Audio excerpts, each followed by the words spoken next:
Ya estamos, Javier, cuando quieras. Muy bien. Bueno, buenas tardes, amigos y amigas de toda América Latina.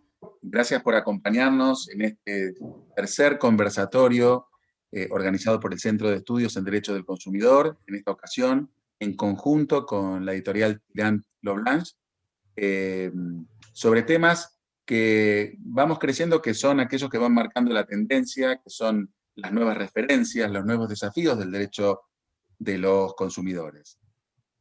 Para que podamos aprovechar mejor el tiempo, porque realmente hoy estamos muy entusiasmados, no solo por poder seguir en esta línea de difundir temáticas, debatirlas y profundizarlas, sino por la oportunidad de hacerlo con Tirant, y de paso también saludo a Valeria Guerra, quien ahora les va a dirigir también unas palabras en nombre de la editorial, y este trabajo conjunto que queremos que se vaya desarrollando y a lo largo del tiempo. El tema que hoy nos convoca y que ha suscitado muchísimo interés y expectativa es la cuestión de los influencers, ¿no? Que además en este contexto pandémico ha traído aristas bastante particulares, porque han cobrado un protagonismo bastante especial, justamente porque el medio remoto, el medio electrónico, es el que prácticamente nos permite tener contacto muchas veces con lo que antes digamos, materializamos a través de otras herramientas u otras alternativas. Para esta conversación, que es un poco la modalidad que estamos compartiendo y proponiéndoles a todos ustedes, tenemos dos invitados de lujo, a los cuales además estamos sumamente agradecidos, y con quienes quedamos además a hacer una presentación sumamente sencilla e informal, a pesar de que podríamos dedicarnos largos minutos a contar sus trayectorias. Por un lado, está con nosotros Sebastián, lo voy a decir en el orden en el cual van a hablar, van a conversar. Sebastián Baroselli, mi amigo Sebastián, que actualmente se desempeña como director nacional de defensa del consumidor de la República Argentina. Tiene una vastísima trayectoria como académico, a través de una enorme cantidad de obras, libros, artículos de doctrina especializada en el derecho privado y en el derecho del consumidor en particular. Se desempeña como profesor fundamentalmente en la Universidad de Buenos Aires y además del Instituto Gioja, que es la gran referencia en la investigación académica en el derecho en nuestro país. Pero además él tiene una vastísima trayectoria que se ha desarrollado en muchísimos países, difundiendo la temática de los derechos de los consumidores. Y ahí me quedo con la presentación para no ser más extensa. En mi caso de Débora Emaraba, quizás es un lugar común decir que a pesar de su juventud, es la más joven del grupo, tiene una dilatadísima trayectoria en el derecho privado y el derecho del consumo, se desempeña en este momento en el Poder Judicial, tiene muchísimas publicaciones relacionadas con la materia, es investigadora también de derecho de la UBA, coordina el posgrado intensivo de Derecho del Consumidor de la Facultad de Derecho de la Universidad de Buenos Aires, y también integra en carácter de directiva el SECON, el Centro de Estudios en Derecho de los Consumidores. No puedo dejar de saludar, que también está acá en este estudio virtual, a la presidenta del SECON, Ana Kellman, que también nos acompaña. Y sin más, y esta presentación es simplemente un pequeño espacio para contar cómo vamos a trabajar.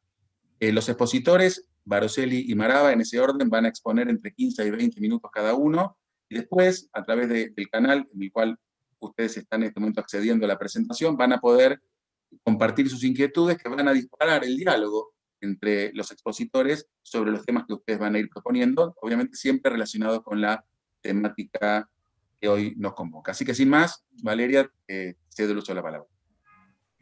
Muchas gracias, Javier. Gracias por esta presentación, por acompañarnos esta tarde. Los saludo a todos y a todas. Y bueno, simplemente hacer una presentación, una breve presentación, un poco para los que no conocen la editorial.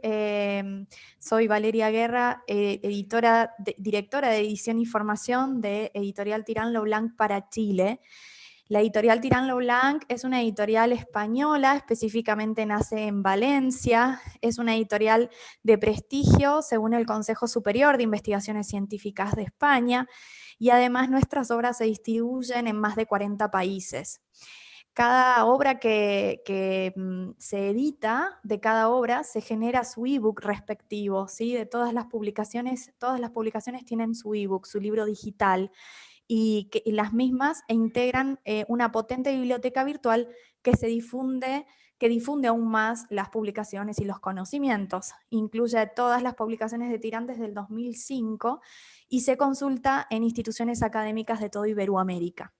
También contamos con una gran base de datos, con Tirán Analytics, que es una herramienta especializada en el análisis de Big Data jurídica, y con otra gran área del grupo editorial Tirán, que es formación, dedicados hace más de 10 años a la educación online, brindando cursos, diplomados y másters en esta modalidad. Bien, estamos en varios países, estamos en México hace más de 8 años, en Brasil, en Colombia y en Chile hace casi 3 años. Bueno, específicamente en Chile estamos enlistados como editorial de prestigio internacional por la Comisión de Acreditación Nacional y bueno, simplemente eso, decirles que sean todos muy bienvenidos, que aprovechen, la verdad, este seminario que ha organizado el SECON y que nos ha invitado para apoyarlos, y estamos súper contentos y entusiasmados de trabajar en conjunto. Y bueno, Javier explicó cómo era la dinámica, así que los dejo con los expositores a quienes todos están interesados en escuchar. Muchas gracias. Bueno, gracias Valeria, y antes de darle la palabra a Sebastián Boroselli, un pequeño aviso. Nosotros, como nos dedicamos al derecho al consumidor, tenemos que honrar la publicidad que hemos realizado del seminario, y ahí hacemos constar que todos los que participan tienen acceso a una suscripción para que puedan probar algunos productos de Tirán. Yo te pediría que en un minuto más les hagamos saber a la gente qué es lo que va a recibir a sus correos electrónicos que ya nosotros tenemos vinculados a la editorial para que conozcan. Sí, gracias Javier, sí. Había omitido ese punto que es muy importante porque está bueno que nos conozcan también en Argentina, que es nuestra idea. Bueno, con producto, digamos, de la pandemia y de la situación, desde Tirante España han seleccionado una biblioteca, de la gran biblioteca virtual esta que les contaba, han seleccionado un poco más de 40 títulos y han hecho como un apartado de la biblioteca virtual, y estamos en este momento a quienes se hayan inscrito y nos brinden sus datos de nombre y correo electrónico para poder crearles un usuario y contraseña y poder acceder de ese modo a estos un poco más de 40 títulos, y que conozcan cómo funciona, cómo son los ebooks nuestros. Así que eso está bueno para conocernos y que ustedes prueben a ver si les gustan. Los títulos Tirant, además de ciencias jurídicas, tiene un gran catálogo de humanidades y ciencias sociales, ¿sí? Bajo el sello de Tirant Humanidades, con lo cual ahí van a poder encontrar un poco de todo para mostrar y bueno, y que comprueben la calidad. Bueno, muchas gracias Valeria. Y ahora sí, vamos a meternos en la temática, así que sin más, bueno, dejo la palabra en manos de Sebastián Boroselli. Bueno, muy buenas tardes a todas y a todos.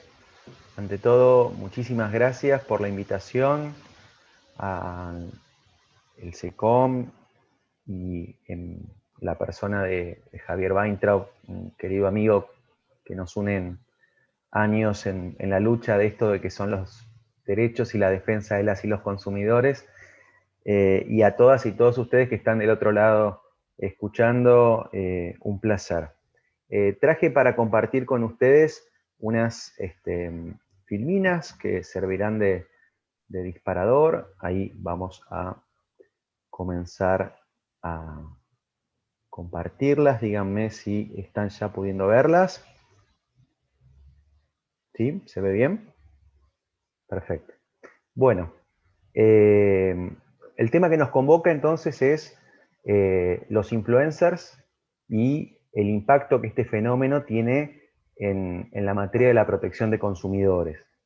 Sin duda que podemos decir que hay un antes y un después de Internet en nuestras vidas. ¿Qué sería de nuestras vidas si no existiera Internet? No podríamos, por ejemplo, en este contexto tan difícil que estamos viviendo, estar aquí ahora encontrándonos en distintas latitudes, compartiendo este espacio.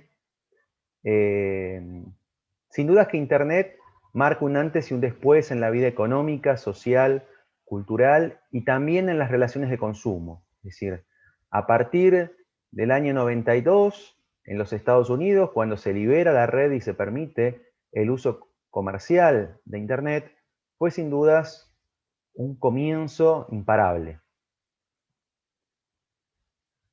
Uno de los fenómenos que ha traído Internet ha sido el de las redes sociales. Redes sociales que seguramente ustedes recordarán, ha habido algunas que han tenido su momento de auge, de declive, de renacimiento. Hoy día hay muchas que, principalmente las que están en la parte superior de la filmina, son quizá las que más auge tienen en este momento, por lo menos en nuestro país. Y en las redes sociales, entonces, han emergido como un espacio en donde las personas manifiestan sus ideas, comparten sus experiencias, sus vidas. Y ese lugar ha sido el nicho, el espacio propicio para la aparición de ellos, de estos personajes. Estos personajes que podemos caracterizar como los influenciadores, influencers en inglés, personajes que a través de estas plataformas entonces pretenden generar un canal de contacto directo con sus seguidores, con sus simpatizantes, para, como les decía, promover estilos de vida, promover miradas de mundo, generar empatía en función de diferentes intereses. Y la pregunta que nos hacemos entonces es, ¿qué impacto tienen entonces estos personajes en relación a la protección de los consumidores? Si pudiéramos dar una definición de quiénes serían los influencers, diríamos esto: son personas humanas que tienen seguidores en las redes sociales, cuyos seguidores entonces escuchan esos mensajes, sus recomendaciones sobre modos de vida, sobre productos, sobre servicios. Hay quienes prueban alimentos, hay quienes prueban maquillajes, música, videojuegos, en fin. ¿Son los influencers una forma de publicidad? A priori, bueno, la respuesta es no. En principio, los influencers no son una forma de publicidad. Pero vamos a ver que muchas veces los mensajes que brindan los influencers pueden sí constituir una forma de publicidad. Y eso puede venir a cuenta de la cantidad de seguidores que tengan, de la relevancia de los mensajes que realizan o del impacto que generen a través de sus interacciones. ¿Por qué creemos, como decíamos antes, que muchas veces los influencers pueden ser una forma de publicidad?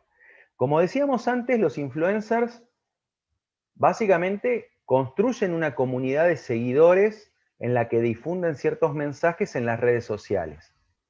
Ahora, muchas veces, en esas comunidades de seguidores, estas personas difunden mensajes de bienes y servicios, ya sea porque los reciben a cambio, los famosos canjes, o porque reciben una contraprestación en dinero por realizar esa difusión de las diferentes modalidades, desde prueba de productos, los famosos unboxing, la muestra de comparaciones de productos, la participación en eventos, las menciones de sorteos o de otras formas de promoción. Y ahí se nos plantea desde el derecho del consumidor algunos interrogantes. En primer lugar, las cuestiones vinculadas a la transparencia. ¿Todos los receptores de esos mensajes son conscientes de que esas personas han recibido esos productos como un regalo? ¿O que han recibido sumas de dinero o regalos y sumas de dinero con motivo de ese mensaje? Es decir, y en particular pienso en una problemática de mucho interés como es la de los consumidores hipervulnerables, en particular en niños, niñas y adolescentes, que son muchas veces los destinatarios de estos mensajes. En segundo lugar, si entendemos que muchas veces estos mensajes son formas de publicidad, ¿cumplen estos mensajes las disposiciones legales en materia de publicidad en cuanto a que la publicidad integrará el contrato y resultará obligatoria de quien lo emite? ¿De que esa publicidad tiene que estar exenta de ilicitudes? Es decir, de que no debe inducir a error, a confusión, a engaño, por considerarse en esos casos un supuesto de publicidad engañosa, o por contener mensajes discriminatorios o que vulneran la salud y la seguridad o la dignidad de las personas y ser, por tanto, un supuesto de publicidad abusiva. Nos preguntamos también, al dirigir estos mensajes, ¿se convierten estos personajes en parte de la cadena de comercialización? Cuando, por ejemplo, sostienen, yo lo probé, me funcionó, es de mi confianza, lo recomiendo. Frente al fenómeno de los influencers, desde el derecho del consumidor podemos tener diferentes respuestas. Una primera respuesta es la de la autorregulación, es decir, que la propia industria establezca reglas en función del fenómeno de los influencers. Es lo que ha hecho, por ejemplo, Instagram al establecer la posibilidad de incluir dentro de sus publicaciones el mensaje pagado por tal proveedor. También en Argentina podemos destacar la guía de comunicación que ha hecho el Consejo de Autorregulación Publicitaria Argentina en relación a los influencers, destacando la necesidad de que los mensajes que emitan estos personajes cumplan con los estándares de legalidad, veracidad, honestidad y respeto de la dignidad y la confianza de los consumidores. Como también sugerir la implementación de hashtags obligatorios o mensajes advirtiendo de que se trata de contenidos patrocinados. Un camino intermedio, el soft law, es el que ha enderezado su actuación, por ejemplo, el Reino Unido, al tener su propio Código de Buenas Prácticas, o en Latinoamérica, el caso colombiano, o el proyecto que actualmente está en tratamiento en la órbita de FIAC, del Foro Iberoamericano de Agencias Gubernamentales de Consumidores. Pero nosotros creemos que el camino antes mencionado son experiencias enriquecedoras, pero que el Estado, como principal garante de los derechos de los consumidores, tiene que tener un papel más importante, y en ese sentido destacamos el proyecto que en el Senado de la Nación ha presentado una senadora para la regulación de la cuestión, fundamentalmente enfocándose en las siguientes cuestiones. En primer lugar, establecer principios que son propios del derecho del consumidor, como el de respeto a la dignidad de la persona, la no discriminación, la protección de la juventud y la infancia, el respeto a la propiedad intelectual. Establecer requisitos como hashtag obligatorios para alertar a los consumidores y proteger la transparencia de esos mensajes. Identificar aquellos productos que sean inconvenientes para niños, niñas y adolescentes. Como también obligar a los anunciantes a transmitir con claridad la naturaleza del contenido publicitario, respetar las normas de difusión en materia de publicidad y asegurar también que las cuestiones que se afirmen a través de esos mensajes respeten los criterios de veracidad y claridad. En nuestro caso, desde la Autoridad Nacional de Aplicación, hemos tomado medidas, en algunos casos que han tenido cierta notoriedad, en relación a la utilización de influencers como medio de publicidad. Hemos iniciado 2 actuaciones de oficio que actualmente están en trámite, por eso hablaremos en potencial.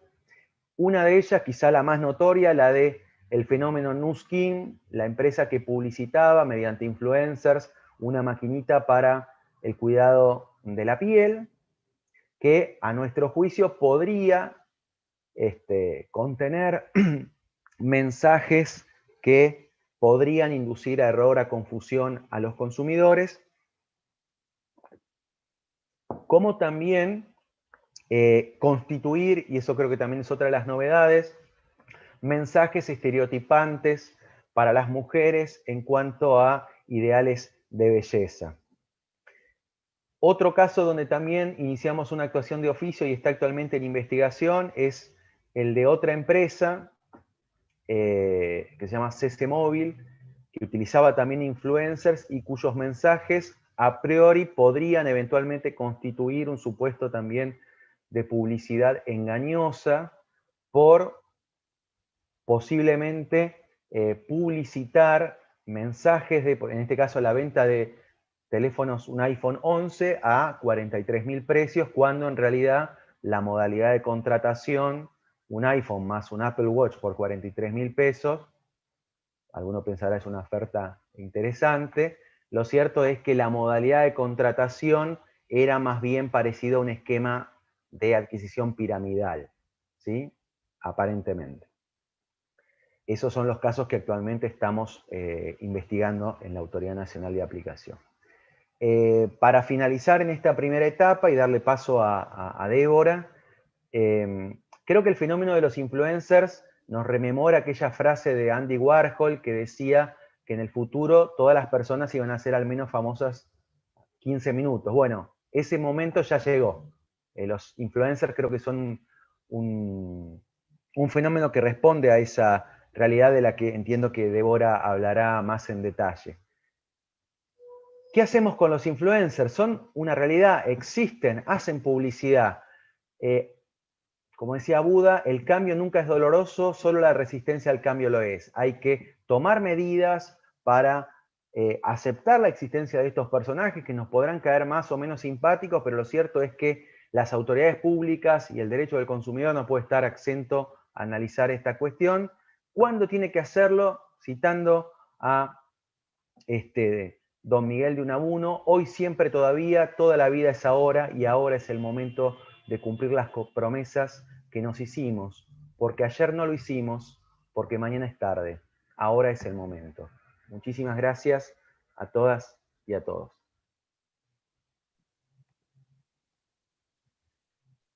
Muchísimas gracias, Sebastián, por tu clarísima exposición, bien compacta y que nos ha colocado a todos en la esencia de la problemática, sobre la cual seguramente vamos a poder seguir conversando en un rato, luego de disfrutar de la presentación de mi amiga Débora Amarava, que va a complementar, en función de lo que coordinaron previamente los expositores, la introducción a la temática de los influencers. Debbie, por favor.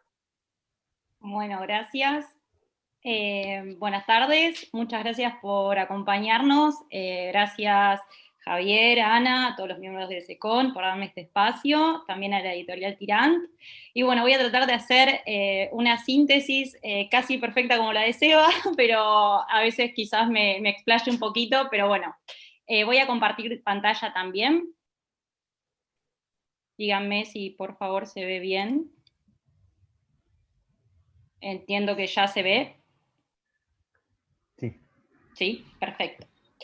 Bueno, algunas cuestiones Sebastián las remarcó muy bien, van a ver que quizás en las filminas que voy a pasar se pueden repetir, pero voy a tratar de apuntar a algunas cuestiones que quizás complementan lo que planteó Sebastián. En primer lugar, ay, no pasa.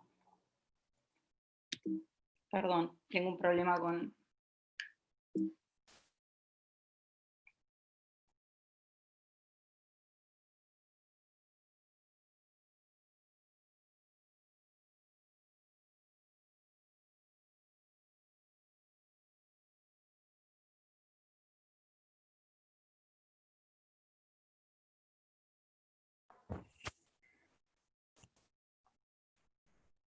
Débora.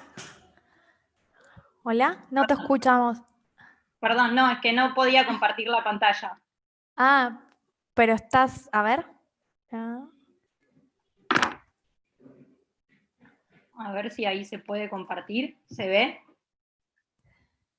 Sí, gracias. Sí, perdón. sí. No, perdón, se me tildó Zoom. Un segundo. Ah, bueno, ok. No, perdón.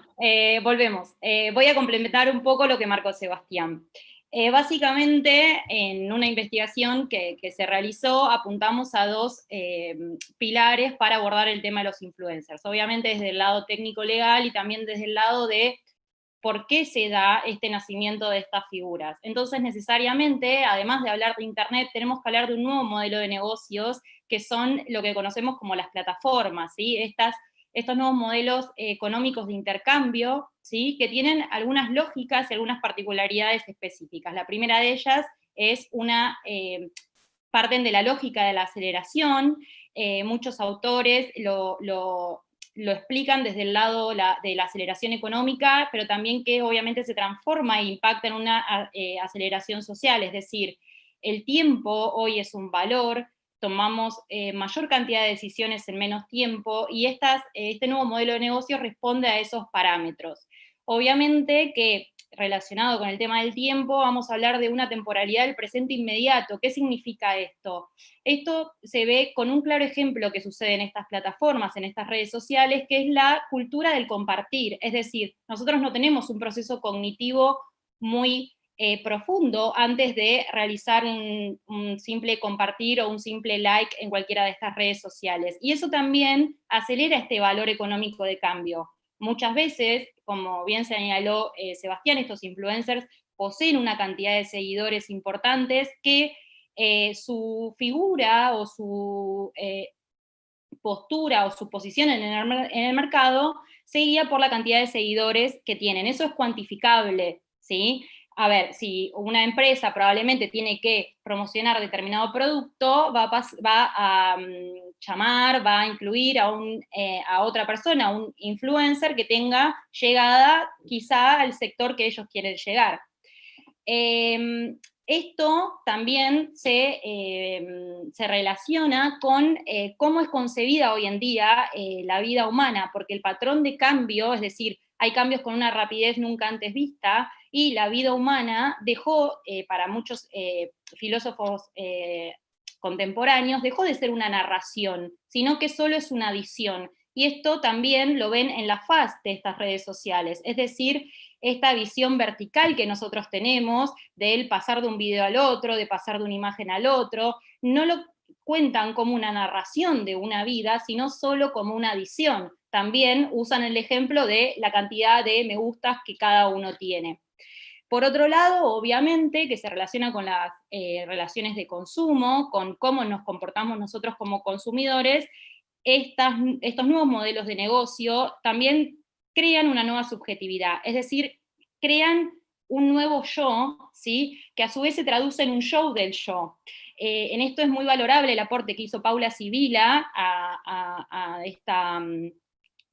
este estudio. ¿Por qué? Porque dice que anteriormente la intimidad y la privacidad era un valor tan alto que generalmente se custodiaba a cualquier costo, y hoy en día somos nosotros mismos los que nos exponemos a este show del yo, es decir, en nuestras redes compartimos un montón de información y un montón de datos que los proveedores utilizan para hasta realizar sectores, ¿sí?, en el conglomerado de consumidores para saber qué publicidad dirigirnos y qué publicidad no dirigirnos.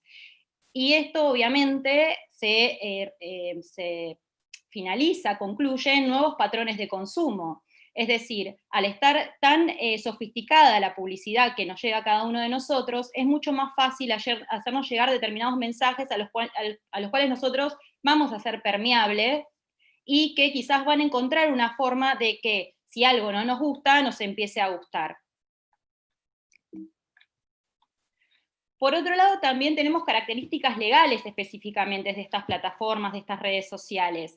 Instagram, que es la que nos vamos a dedicar más que nada porque es donde estos influencers tuvieron una mayor explotación, son plataformas de transacción e innovación, ¿sí?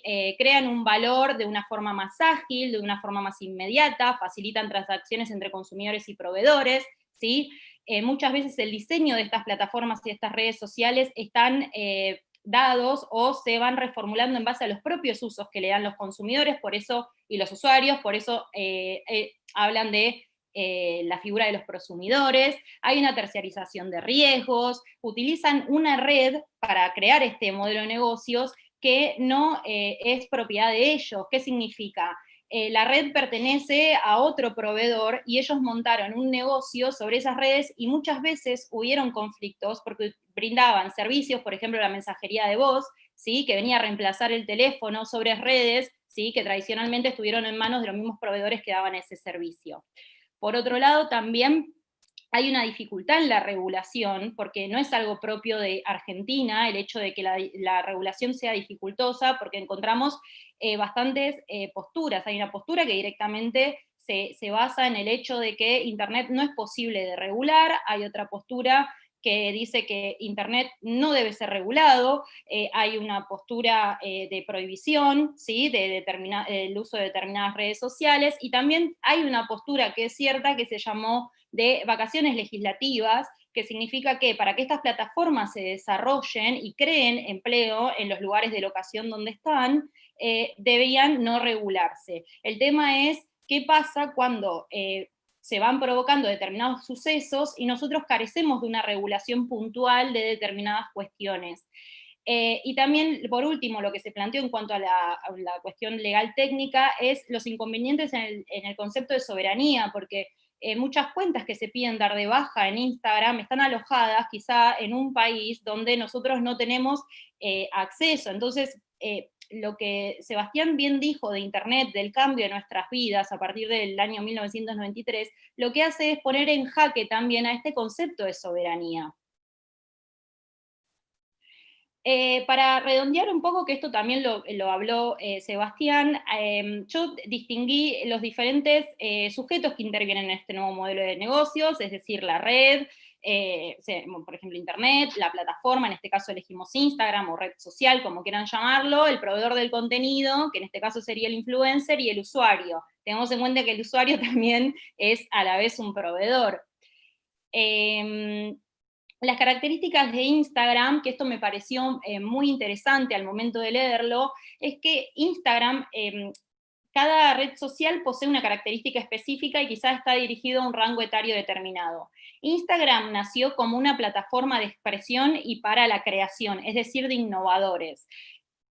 Lo interesante es que Instagram, a diferencia de Facebook, no exige una identidad real. ¿Por qué? Porque Instagram nace con una fuerte impronta en la imagen, no en el texto, y que para que las personas se expresen, desde un inicio entendieron que no se podía pedir una identidad real. Es decir, para dar mayor libertad de expresión en esta red, se planteó desde un inicio esta cuestión. A su vez, esta red fue rediseñada por los propios usos que le hacían los consumidores. ¿Qué significa esto? O sea, sus usuarios. Nació como una red para subir fotos, subir creaciones propias, innovar, pero a su vez, luego, a raíz del uso que le daban, apareció el marketplace, es decir, la tienda virtual de Instagram. En el 2012 no nos tenemos que olvidar que hubo una acción colectiva por el tema de la propiedad de las fotos que uno subía y la preocupación de los usuarios que esas fotos quedaban para siempre en la plataforma. Crearon las historias con la idea de que en 24 horas se pueden dar de baja, y el servicio de mensajería. Y también, como dije, que al tener una fuerte impronta en la imagen y no en el texto, por ejemplo, Instagram no permite compartir links. Eso es algo que es una nota de color, pero que es interesante para plantearnos en qué se basó esta red social, ¿sí? Para comenzar este tipo de modelo de negocios. Bueno, acá en este contexto, como bien dijo Sebastián también, nacen los llamados influencers, estos influenciadores, ¿sí? Como actores propios de esta red social. Hay una crítica muy fuerte que no la quiero dejar de decir, porque si bien tenemos una postura a favor de esta democratización, ¿sí? De la creación, de la innovación, de la libertad de expresión, también tenemos que ver el lado B. ¿Por qué? Porque, como dicen muchos autores, la legislación nace no para el que se maneja bien, sino para el que se maneja mal y eventualmente puede provocar un daño. Entonces, estos influencers explotan económicamente las redes, es cierto, viven de las redes sociales, de los usos que le hacen a las redes sociales, pero a su vez son explotados. ¿Y por qué digo que son explotados? Porque, como vamos a ver más adelante, ellos mismos se convirtieron en una herramienta de marketing que tiene un costo mucho más bajo que las técnicas tradicionales de marketing y de publicidad, y tienen una llegada masiva a través del uso de Internet que nunca antes se había visto en la historia. Al tener una fuerte impronta en la imagen, se ha llegado a hablar del totalitarismo de la imagen con todas las consecuencias que eso conlleva, como por ejemplo algunas que también estuvimos hablando de los ideales de belleza, los patrones socioculturales determinados que nos exigen, y también, por suerte, lo que se creó también en Instagram es como una especie de contracultura, una contramilitancia, ¿sí? Por ejemplo, la militancia a favor de los grupos trans, de el activismo gordo que hoy estamos viendo. Entonces son todas cuestiones que también son interesantes de captar cuando empezamos a analizar esta figura de los influencers. También otra cuestión innata de Instagram es el exceso de positividad que se exige a estos influencers. ¿Qué significa? Todo tiene que ser adición, todo tiene que ser positivo. Si nosotros los invito ahora a que hablan su Instagram y vean si hay alguna cuestión negativa, ¿sí? O algo que a nosotros nos pueda llegar a invadir el parámetro de lo que nosotros consideramos lindo, bello, terso, etc. Hay un escrutinio constante, esto también está probado, de que los adolescentes que utilizan estas redes sociales llegan un momento que no pueden estar sometidos a un escrutinio 24/7, con todo lo que es las consecuencias que trae aparejado. Hay un modelo aspiracional, que eso también es un poco lo de que no importa lo que usted tiene o hace, sino lo que usted es o parece. Y el valor de cambio de estas redes sociales es el acceso a nuestra intimidad, a nuestra privacidad, que era un valor que antes nunca se hubiese imaginado. Nosotros pasamos de un siglo XIX, donde el cuarto propio, como decía Virginia Woolf, era completamente lo más sagrado que nosotros teníamos, nuestros diarios íntimos, que eran íntimos, que no los escribíamos para nadie, sino para nosotros mismos, y hoy en día, a raíz de las redes sociales, ya o sea, nosotros podemos hasta hablar de los fotologs, esto explotó, es decir, nuestra intimidad fue el valor de cambio que nosotros dimos para poder acceder a estas plataformas que dicen que son gratuitas. Sebastián bien mencionó la definición de influencer según el proyecto de ley. Son estas personas que poseen un número importante de seguidores, para mí estén verificadas o no por la red social, la imagen es reconocida, tienen la posibilidad de influir y decir recomiendo tal producto y por eso los consumidores lo van a ir a consumir, tienen una llegada que antes no existía o llevaba un trabajo mucho más costoso. Para identificarlos también se señaló que puede ser el alcance, la relevancia, la resonancia que tengan. Estas son todas características que propone la ley y no son las únicas.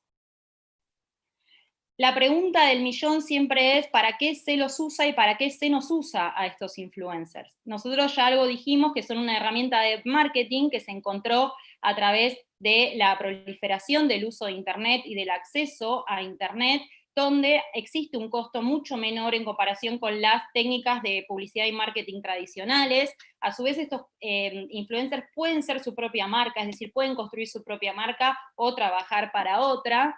Y también hay que tener en cuenta que las marcas tradicionales, ¿sí?, de productos y servicios que hoy encontramos que tienen su presencia en Instagram, también tuvieron que recurrir a estos influencers porque son una nueva forma de comunicación con determinado sector de la sociedad, por ejemplo, los adolescentes. ¿Qué derechos hay en juego hoy en día en esta red social? Un montón. Yo elegí los que me parecían los más relevantes, que es obviamente la libertad de expresión y el acceso a la información, que son como las defensas tradicionales que tienen estas plataformas de redes sociales para decir por qué tienen que existir y por qué no se las tienen que regular. Hay también un tema de autodeterminación informativa, es decir, qué datos yo soy consciente que brindo, que utilizan y que procesan, ¿sí? Está, bueno, obviamente la cuestión del derecho a la intimidad, el acceso al consumo. Hoy en día, más a raíz también, como señalaron, de la pandemia, se utilizaron un montón las redes sociales para compra y venta de productos, también están involucrados los derechos de los grupos hipervulnerables. Sepamos que hay niños menores de edad, hay niños, niñas y adolescentes que poseen redes sociales, ¿sí?, y que escapan al control o la vigilancia tradicionalmente dicha, como decía Vélez, de sus padres. Y también lo que a mí me pareció muy relevante es el derecho a la salud.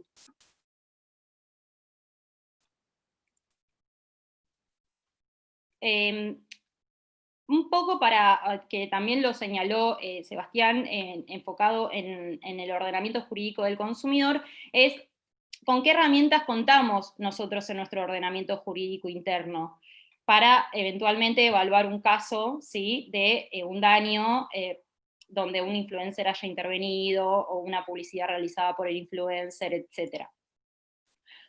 Obviamente arrancamos por la Constitución, los tratados internacionales de derechos humanos, la Ley de Defensa del Consumidor, como bien señaló Sebastián en cuanto a la publicidad, tenemos la función preventiva de la responsabilidad civil en el Código Civil y Comercial, la acción de cesación de publicidad, la función resarcitoria de la responsabilidad civil, aunque acá un paréntesis que el único fallo de la Corte de Nación que tenemos es respecto de motores de búsqueda, que es el caso de Belén Rodríguez, que la mayoría conoce, y si no conoce, fue un caso contra Google y Yahoo, donde la Corte aplicó el factor de responsabilidad subjetivo, ¿sí?, de la responsabilidad civil, pero del estudio que se realizó de diferentes casos, lo cierto es que en las plataformas hay una convergencia de responsabilidades, es decir, depende del caso y depende de la plataforma, es desde la óptica en la cual vamos a analizar el caso y, en consecuencia, la responsabilidad civil. También tenemos la Ley de Servicios Audiovisuales, la Ley Argentina Digital, en cuanto a las publicidades hechas, publicidades no tradicionales, que también podríamos encuadrar a estos influencers. Y respecto al derecho a la salud, que yo dije que era lo que me preocupaba, la proliferación de ofrecimientos de productos, como bien señaló Sebastián, la imputación que se realizó por parte de la autoridad de aplicación. Nosotros tenemos leyes específicas para el ejercicio profesional de la medicina, tenemos un código alimentario, una ley integral de protección de niños, niñas y adolescentes, una ley de violencia de género, una ley para publicitar medicamentos, ¿sí? Y lo cierto es que si uno empieza a analizar las publicaciones que hoy hay en Instagram y los servicios que se ofrecen por parte de estos influencers, vemos que pocos cumplen con esta normativa. Para no hablar del caso argentino, que está en proceso de desarrollo en la autoridad de aplicación, en España pasó algo muy similar con unas toallitas desmaquillantes que tenían un antibiótico y por ende tenían que ser recetadas. Lo que pasó en España es que de un mes al otro se agotaron, ¿sí?, esas toallitas desmaquillantes. La autoridad sanitaria del país, el Ministerio de Salud de España, tomó nota de esto. Esto traía un problema muy grave a las personas que, por ejemplo, tenían rosácea o que tenían determinado tipo de piel, y solicitó una medida a Instagram para que empiece a dar de baja las publicaciones o de las influencers que promocionaban este tipo de producto. Aparte de la normativa específica que tenemos en nuestro país, que habría que ir uniéndola para poder dar una respuesta a todo el problema, a todos los problemas que se podrían llegar a presentar, tenemos las normas comunitarias de Instagram que, como bien dijo Sebastián, son la llamada autorregulación. Si uno se pone a leer las políticas de las normas comunitarias de Instagram, dan sus propias recomendaciones sobre el derecho de propiedad intelectual, recomiendan no subir imágenes que no sean propiedad de uno, también advierten que se van a dar de baja automáticamente, por ejemplo, fotos donde aparezcan niños desnudos para prevenir el tráfico de niños, la pornografía infantil, etcétera, etcétera. También dan advertencias sobre publicidad y promoción de determinados productos a consumidores, pero ellos dejan muy en claro que el hecho de canjear no es ilícito, es decir, no exige las políticas de Instagram que los espacios digan, por ejemplo, que ese es un regalo, etcétera, etcétera, que esto es a lo que apuntan los manuales de buenas prácticas que señaló Sebastián y el proyecto de ley que hoy está en nuestro país. También ellos, a través de inteligencia artificial o de empresas subcontratadas o del propio personal de ellos, realizar una advertencia respecto a los discursos de odio, y hoy se ven dos políticas muy puntuales por parte de Instagram. La primera es respecto de las elecciones en Estados Unidos, ¿sí?, que cada posteo de este tipo tiene una advertencia de que es un contenido que tiene que ser revisado, etcétera, etcétera, y también hicieron una fuerte campaña contra el bullying, ¿sí? Entonces a través de algoritmos eso se da de baja automáticamente, o mismo si uno lo denuncia, ya directamente se controla. También respecto al derecho a la salud, no se permiten, ¿sí?, este tipo de mensajes que puedan ser dañinos a la salud, y tomaron cartas en el asunto a raíz del COVID y de las noticias falsas, como también de los grupos antivacunas, ¿sí? Y bueno, ya lo dije, que lo importante es que si bien usan inteligencia artificial, también en algunos países tuvieron que poner personal de ellos, como por ejemplo en el caso de Alemania, ¿sí?, para que den de baja esos contenidos, o subcontratan empresas para que lo realicen. Otra propuesta, otra solución que puede coadyuvar, ¿sí?, a la solución de los casos de donde estén involucrados influencers es el Código de Buenas Prácticas, que también mencionó Sebastián, que en Argentina ahora tenemos uno, Colombia también, Inglaterra hace un poquito de más tiempo, que también resaltan lo mismo que se traspoló al proyecto de ley, es decir, en pos de la transparencia, advertí al consumidor que esto es un espacio patrocinado, que vos lo recibiste por canje, que lo probaste, que en realidad previo a utilizarlo es mejor que consulten a un médico, etcétera, que no es más que cumplir con nuestro ordenamiento interno, con nuestras leyes de ejercicio profesional en la medicina, de publicidad de medicamentos, o del código alimentario, o con la Convención de los Derechos del Niño, etcétera. Y bueno, para cerrar mi exposición, podríamos hablar un montón más porque es un tema que la verdad que me gusta mucho. Instagram, los influencers y Instagram se refieren a sus seguidores como comunidad, y yo siempre hago la misma pregunta cada vez que tengo oportunidad de estar en una charla con un influencer, y digo, ¿qué comunidad no está regulada? Entonces, la idea es, ¿tiene que existir regulación? Sí, obvio, por más de que cambie continuamente el uso, o las políticas, o la tecnología, pero nosotros no podemos dejar de mirar para otro lado frente a los eventuales problemas que nos puede traer esto. Así que bueno, esta es mi breve exposición, espero que les haya gustado y les agradezco su atención. Buenísimo, Débora. Bueno, gracias, Debbie, por tu magnífica exposición. Creo que tenemos un panorama sumamente interesante e integral de la temática, aunque como bien dijeron los expositores, el tema es un desarrollo más extenso, y además hay mucho por evolucionar en este aspecto, y además agradecemos los comentarios elogiosos hacia los expositores que vamos recibiendo en el chat de quienes están participando. Ahora, Valeria, si estás de acuerdo, te cedo la palabra para que podamos entrar un poco en la etapa de conversación y aprovechar esta media horita que nos queda para conversar. Dale. Bueno, los felicito, especialmente a los expositores.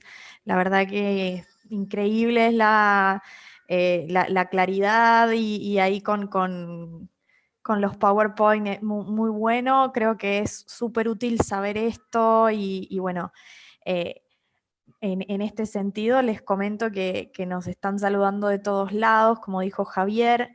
Les cuento para ustedes que hay muchos comentarios muy buenos, muy lindos, que son expositores de primer nivel. Los saludan desde República Dominicana, desde Honduras, desde Perú, desde La Plata, Argentina, desde Buenos Aires, Argentina. Excelente doctor por Sebastián Barceli, excelente doctora Marajaba, excelente, bueno, muy buenos todos los comentarios. Aquí hay un comentario, tal vez si alguno de los expositores quiere recoger este comentario. Dice, ¿el manual de buenas prácticas se relacionan con los códigos de conducta? No sé si quién quisiera contestar. Bueno, gracias por la pregunta. Sebastián. Sí, podemos decir que en este fenómeno que va de la autorregulación hasta instancias más de corregulación, existen diferentes intensidades en cuanto a los compromisos asumidos por los actores, y según las diferentes experiencias se puede hablar de guías, de manuales, o también de otros instrumentos de autorregulación. En definitiva, lo que basta, a mi modo de ver, resaltar es que se tratan de instrumentos que no tienen el carácter de herramienta dictada por las autoridades públicas, que es quizá la forma más tradicional de pensar la regulación, sino que, digamos, surfean, si me permiten la palabra, entre el soft law en algunos casos y en otros casos en el fenómeno del compliance o la autorregulación de parte de las empresas.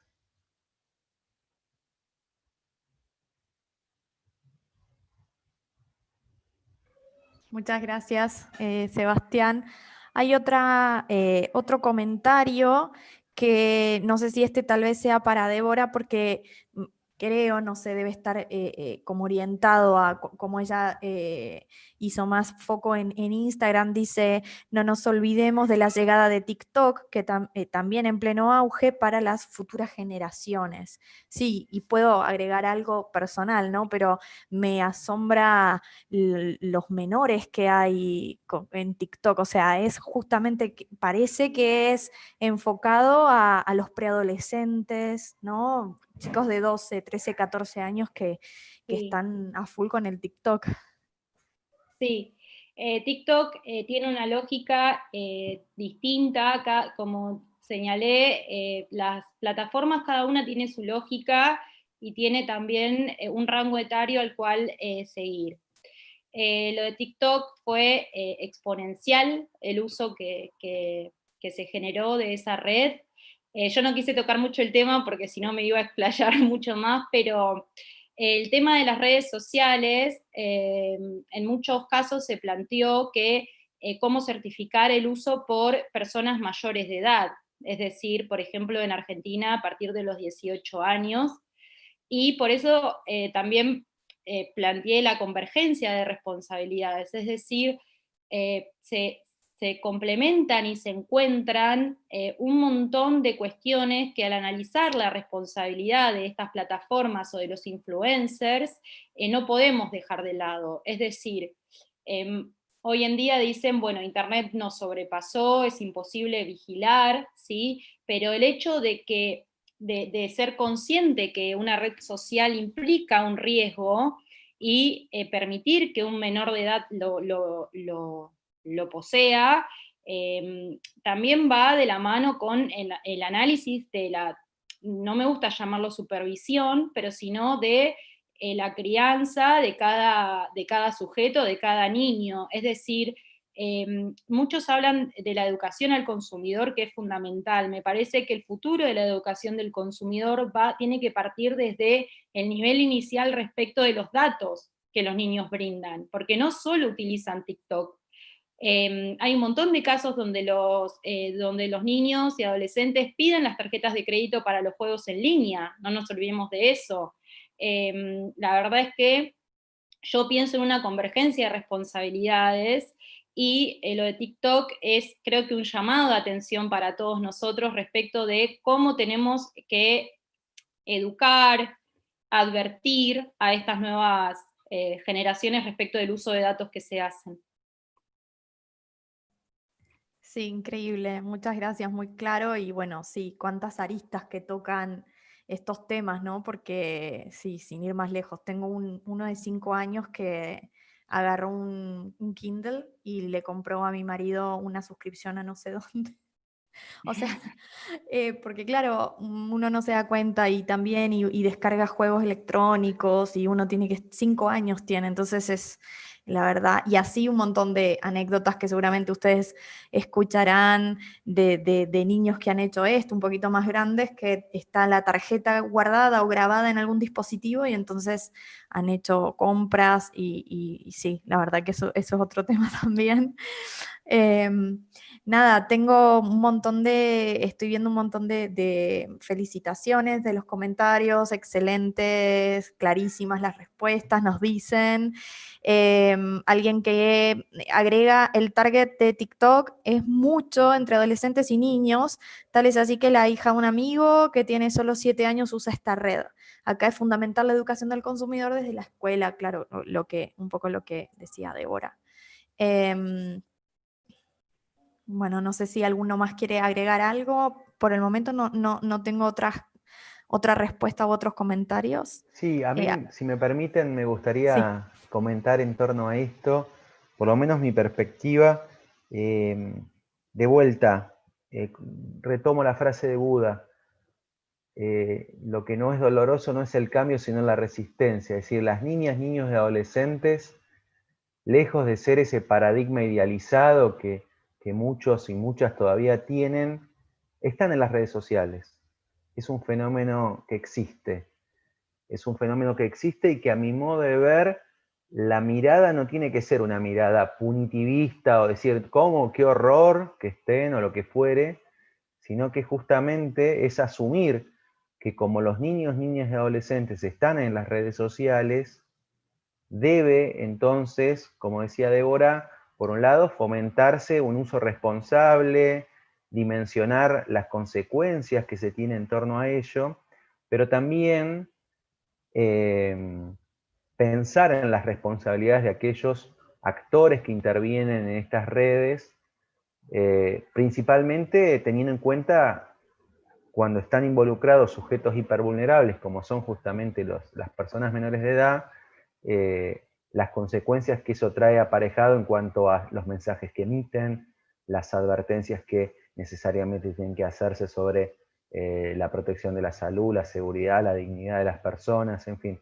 Creo que nos merecemos un debate no que niegue o que nos escandalice sobre esa situación, sino que justamente ponga sobre la mesa esa realidad y tratemos de dar una respuesta entonces que tenga en cuenta todas esas características.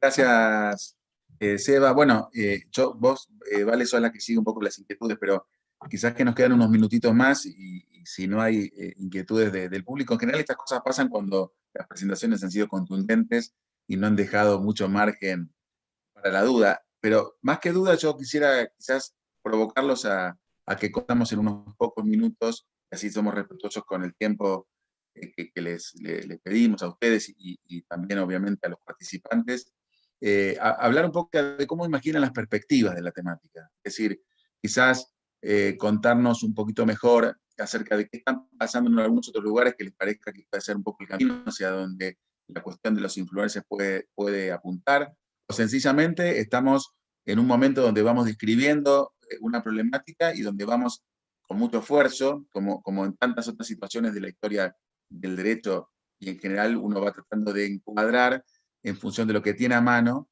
y quizás porque hoy las herramientas que nos permiten interpretar las normas son un poco más flexibles que antaño, entonces también hay criterios que nos van permitiendo adecuar. Además, en estos contextos de pandemia también el desafío de la creatividad y la imaginación debe ser redoblado, ¿no? Porque hoy hay muchas cuestiones que están pensadas para la excepción, pero hoy hay excepciones de la excepción, entonces es como que está muy bien hacer ese ejercicio. Entonces, concretamente, a los expositores preguntarles si quisieran compartir con nosotros, aunque más nos sean algunas dudas, acerca de cómo creen que el tema puede adecuadamente encaucharse. Yo para retomar un poco lo que dijo Sebastián, que me pareció, o sea, que lo comparto, el hecho de, me parece que los países que lograron regular determinadas cuestiones de las redes sociales no negaron los motivos por los cuales tuvieron esa necesidad. Es decir, cada país, cada lugar del planeta tiene su propia historia, su propia cultura y sus propios motivos. Entonces, el ejemplo que yo voy a dar puede gustar o no, pero es un dato de la realidad. Frente a los discursos de odio y de negación del Holocausto, Alemania tomó medidas drásticas respecto de esos discursos. Obligó a determinadas plataformas a contratar personal para que den de baja esos contenidos. Esos contenidos podían ser de usuarios, podían llegar a ser de influencers. Veamos lo que pasó con el tenista que es antivacunas. Es decir, para llegar a esas legislaciones o para llegar a tomar esas medidas, es un poco lo que dice Sebastián, no una cuestión punitivista de castigo y de poner el foco en por qué un niño tiene una red social, cómo le vas a prestar atención a una persona que niega un hecho histórico, etcétera, etcétera. Pero para llegar a eso, creo que cada lugar del planeta tiene que sincerarse y también hacer como un esquema de prioridades. ¿Qué es lo que queremos defender? ¿Qué es lo que queremos preservar? En este caso, por ejemplo, de las redes sociales de los niños. ¿Cómo hacemos? ¿Cuál es nuestro desafío? Hoy en día es un poco también dar respuestas del siglo XIX a problemas del siglo XXI.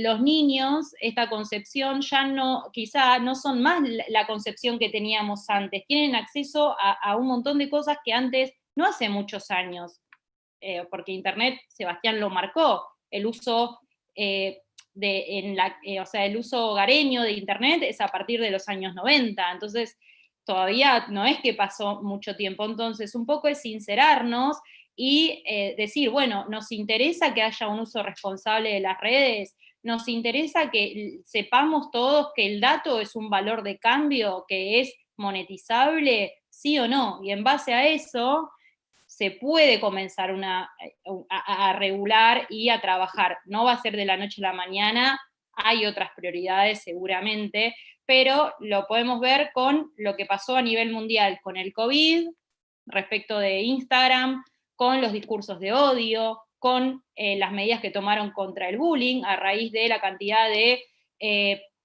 acosos que existían en las redes, etc. Entonces, no castigar, sino plantearnos desde una perspectiva futuro qué hacer con las redes, porque yo no creo que tarden poco en irse. ¿Van a reformularse? Obvio. ¿Vamos a llegar a un nivel que no vamos a alcanzar a actualizarnos por la innovación que tienen? Sí, pero el tema es plantearnos, ¿sí?, qué es lo que queremos. Por eso yo dije de que todos hablaban de la educación al consumo, y me parece que la educación al consumo también parte desde ahí, pero es un debate que hay que dar. No sé qué opinás vos, Sebastián, al respecto de eso, pero las medidas que se tomaron fueron porque admitieron una realidad que no podían manejar.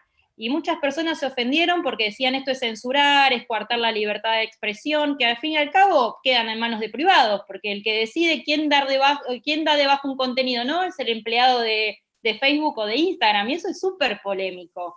Pero si nosotros no dejamos de pensar en la libertad de prensa, por ejemplo, como antes, cuando se inventó lo de la libertad de prensa, porque el derecho es una creación, o sea, nace culturalmente por algunos sucesos. Si nosotros pensamos el derecho de prensa como en el siglo, no sé, XIX, XVIII, y no va a como dialogar muy fácilmente con lo que nos está pasando ahora.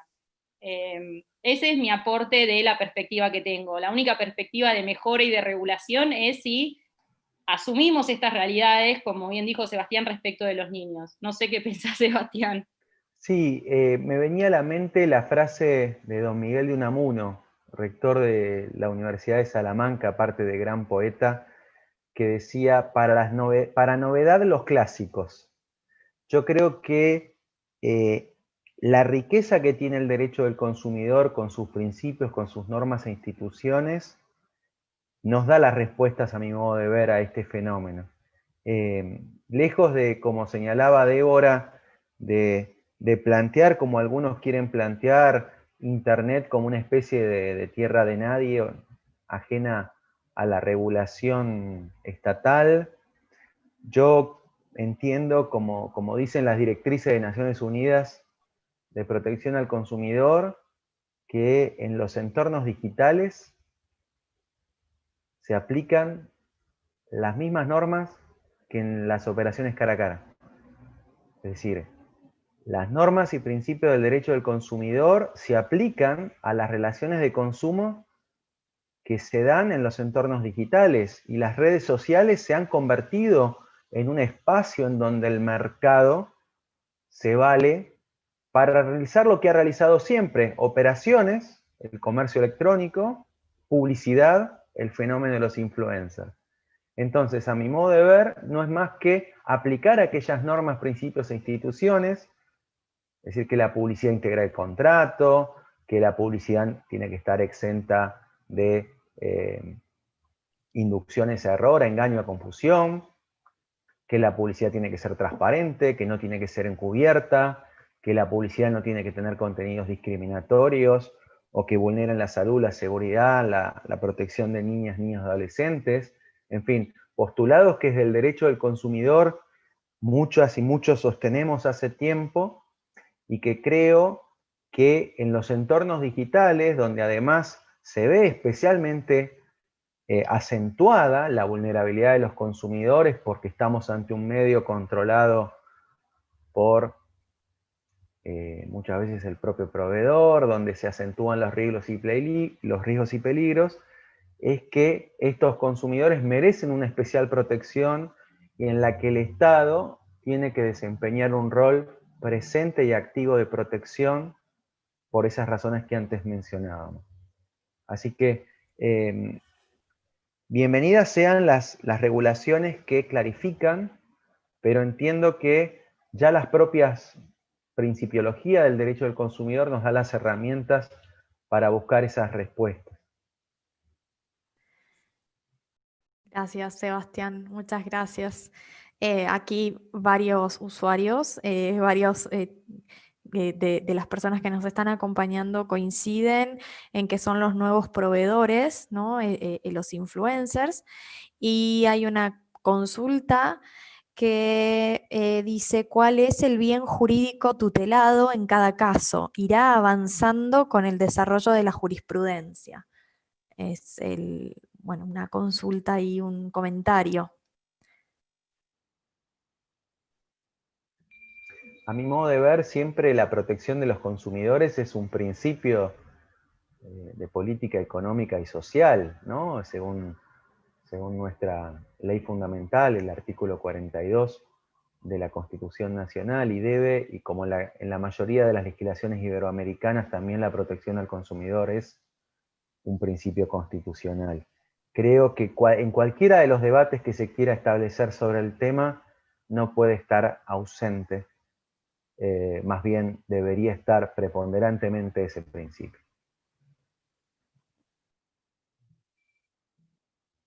No sé, Debbie, si querés hacer un comentario o nos quedamos con esta reflexión de Sebastián y de participante. Te sorprendí. Sí, no, estaba en silencio y pensando lo que decía Sebastián. Sí, o sea, quizá uno, al estar un poco formateada por mi formación laboral, necesariamente a veces uno exige determinadas cuestiones que clarifiquen o legislaciones, etcétera, pero sí comparto lo de los principios del derecho del consumidor. Sí creo que, o sea, innegablemente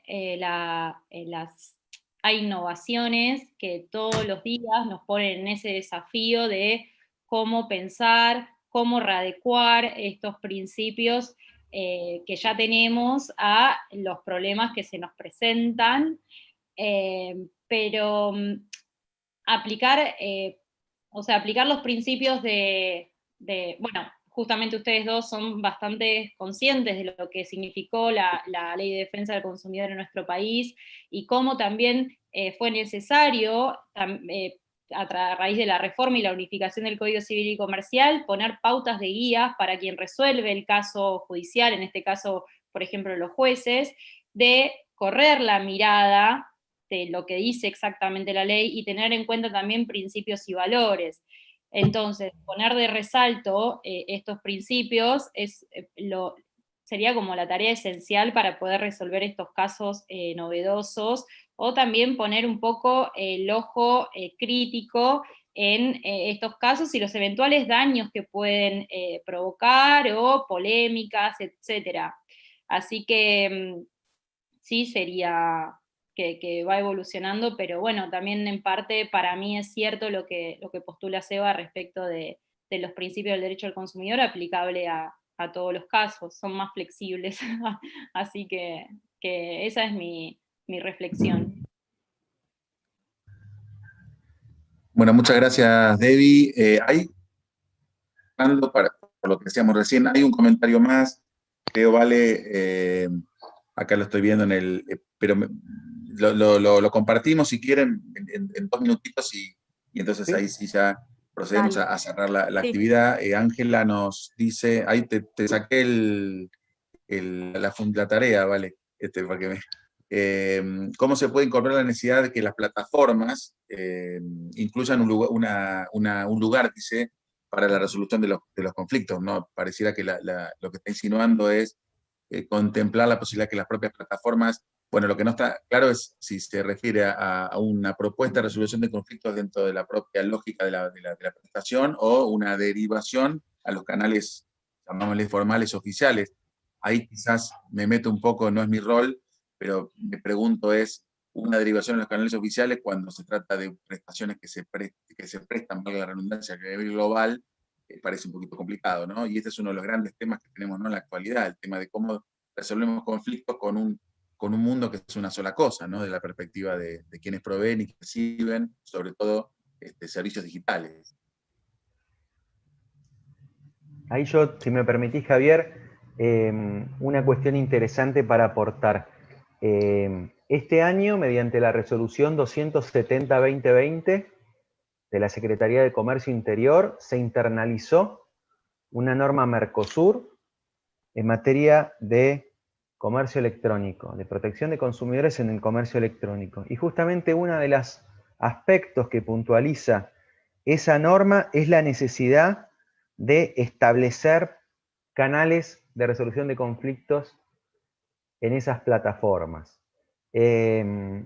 Entiendo que la resolución apunta a las cuestiones de atención al cliente propias de cada proveedor, pero no está mal pensar, como plantea la colega en la pregunta, en encontrar espacios también de derivación a las autoridades de aplicación y también que existan instancias de cooperación cuando haya conflictos transfronterizos, ¿no? Es decir, creo que uno de los grandes desafíos que nos toca en la agenda internacional en materia de protección de los consumidores, sobre todo ante la proliferación de las relaciones de consumo en entornos digitales, es encontrar respuestas a esas problemáticas. Así que me sumo a la reflexión de la colega.